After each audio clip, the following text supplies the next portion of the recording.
नमस्कार दोस्तों, stock market studies में फिर से एक बार आपको दिल से स्वागत करता हूं। तो आज मैं फिर से आपके सामने एक न्यू आईपीओ के बारे में चर्चा करूंगा और एक बहुत स्ट्रॉन्ग आईपीओ देखने को मिला है, तो उसी के बारे में यहाँ पे डिस्कशन करूंगा। क्योंकि टायर मैन्युफैक्चरिंग कंपनी है, कंपनी का नाम आप यहाँ पे देख ही चुके हैं, टू लाइन्स टायर्स लिमिटेड। तो टू लाइन्स टायर लिमिटेड जो है वो बेसिकली एक टायर मैन्युफैक्चरिंग कंपनी है।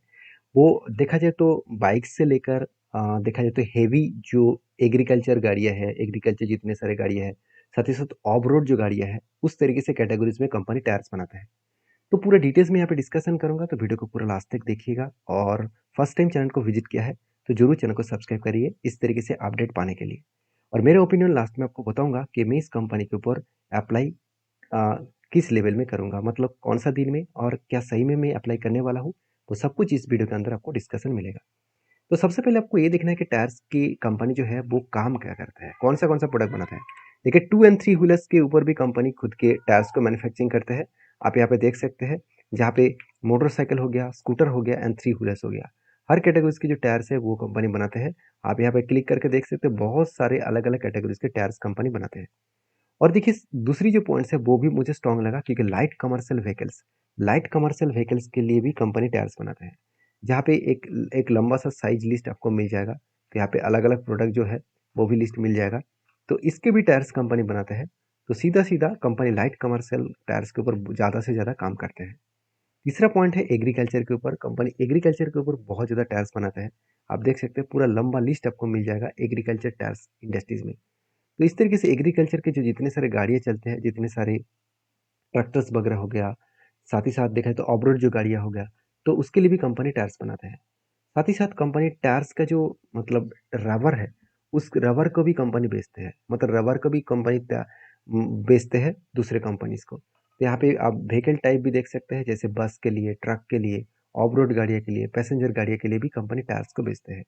उसके साथ साथ और एक कंपनी प्रोडक्ट को बेचते हैं, वो भी आप देख सकते हैं, रिट्रेडिंग प्रोडक्ट्स। तो इसके भी कंपनी काम करते हैं, जैसे ट्यूब्स हो गया, जैसे एयर मतलब आप देख सकते हैं, क्यूरिंग बैग्स हो गया, साथ ही साथ कम बैक सॉरी जो इस तरीके से कुछ रबर के जो चीज़ होते हैं, गम जो होते हैं, वही कंपनी बनाते भी है और बेचते भी है।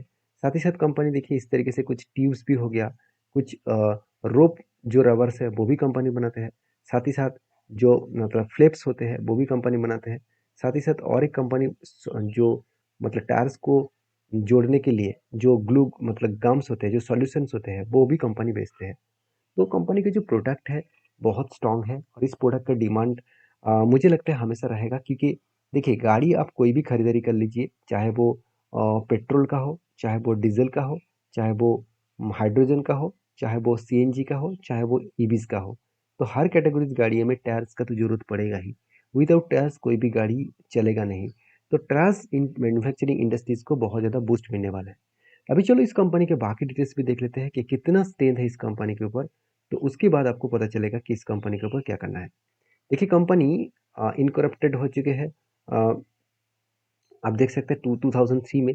और कंपनी के जो टोटल बिजनेस है वो 40 कंट्रीज को कंपनी प्रोडक्ट को एक्सपोर्ट करते हैं, जो मुझे बहुत स्ट्रांग लगा।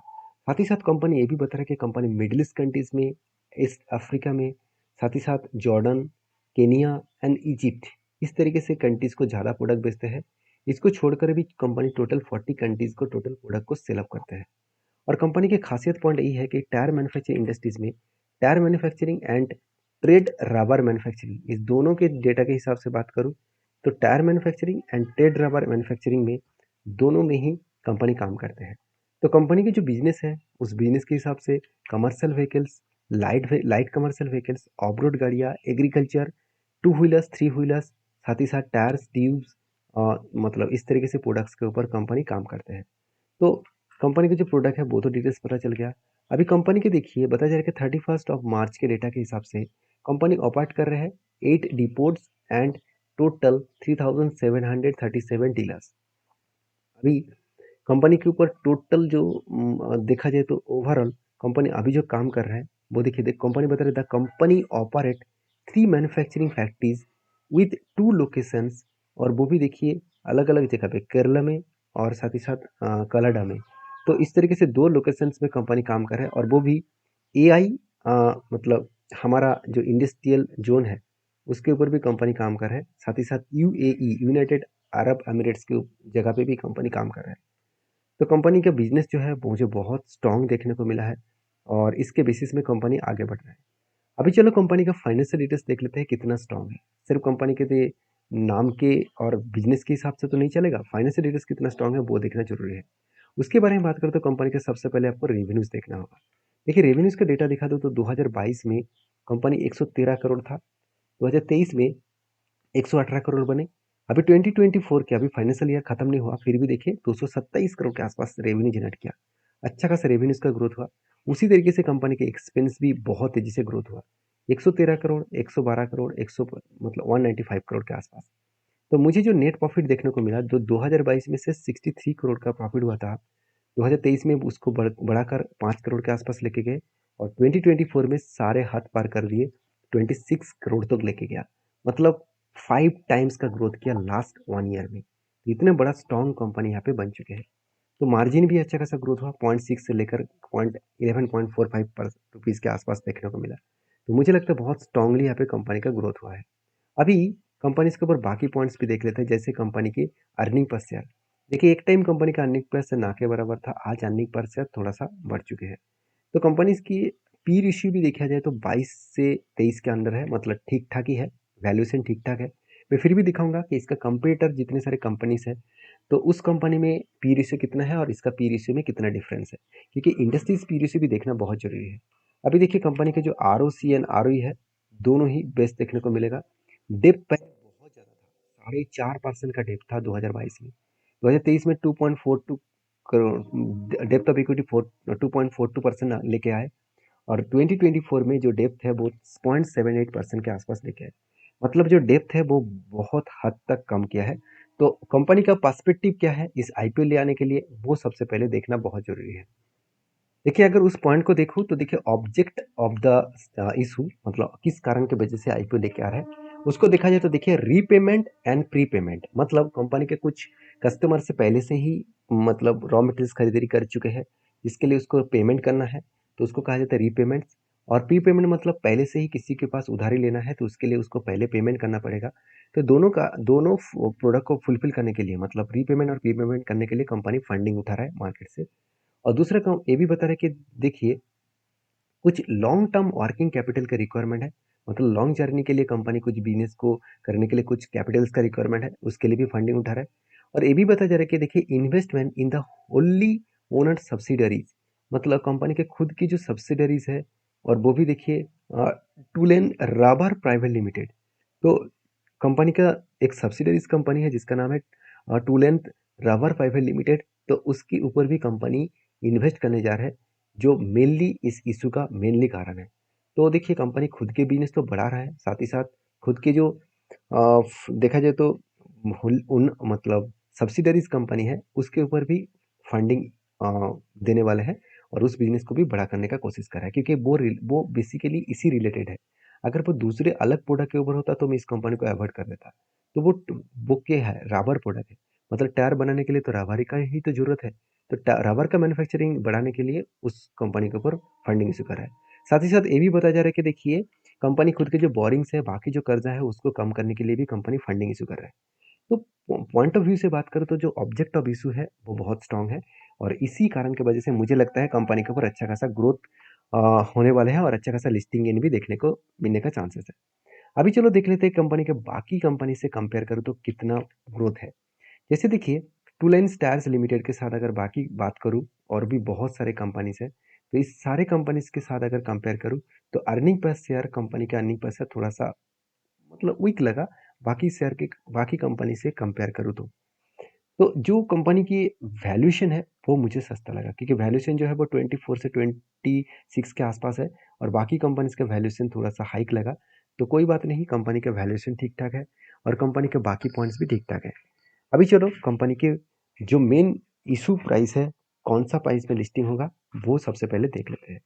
देखिए कंपनी इसके ऊपर डिटेल्स के बारे में बात करो तो कंपनी आईपीओ लेके आ रहा है 9 तारीख से 11 तारीख के अंदर। इस डेट के अंदर आपको आईपीओ खरीदारी करना होगा।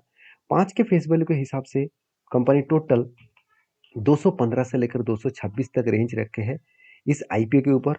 तो 215 से 226 तक पर शेयर में इशू रखे हैं और कंपनी के लॉट साइज जो है वो 66 शेयर टोटल लॉट साइज है। ओवरऑल जो टोटल इशू साइज है, आपको बता दूं कंपनी फंडिंग कितना उठाने के लिए आया है मार्केट में, 230 करोड़ के आसपास। तो 230 करोड़ के आसपास फंडिंग उठाने के लिए आया है। और इसमें से देखिए ऑफर फर्स्ट सेल कितना है। देखिए ऑफर फर्स्ट सेल है सिर्फ 5 करोड़, सॉरी 30 करोड़। तो ऑफर फर्स्ट सेल है 30 करोड़ और कंपनी फ्रेश इशू है 200 करोड़। ये मुझे बेस्ट लगा। मैं बेस्ट इसीलिए बोल रहा हूँ क्योंकि देखिए अगर ज़्यादा पैसा प्रोमोटर के जेब में चला जाए तो वो कंपनी एक खतरा बन सकते हैं। अगर ज़्यादा पैसे कंपनी फ्रेश इशू मतलब कंपनी खुद की बिजनेस के ऊपर इन्वेस्ट करे, जो पॉइंट ऑफ व्यू से कंपनी बता रहा है कि मैं फंडिंग किस लिए इशू किया हूँ, किस लिए मैं फंडिंग उठाना चाहता हूँ, वो ऑब्जेक्ट तो बता चुके हैं। उसके लिए वो कितना पैसा डालने वाले हैं वो देखना बहुत जरूरी है।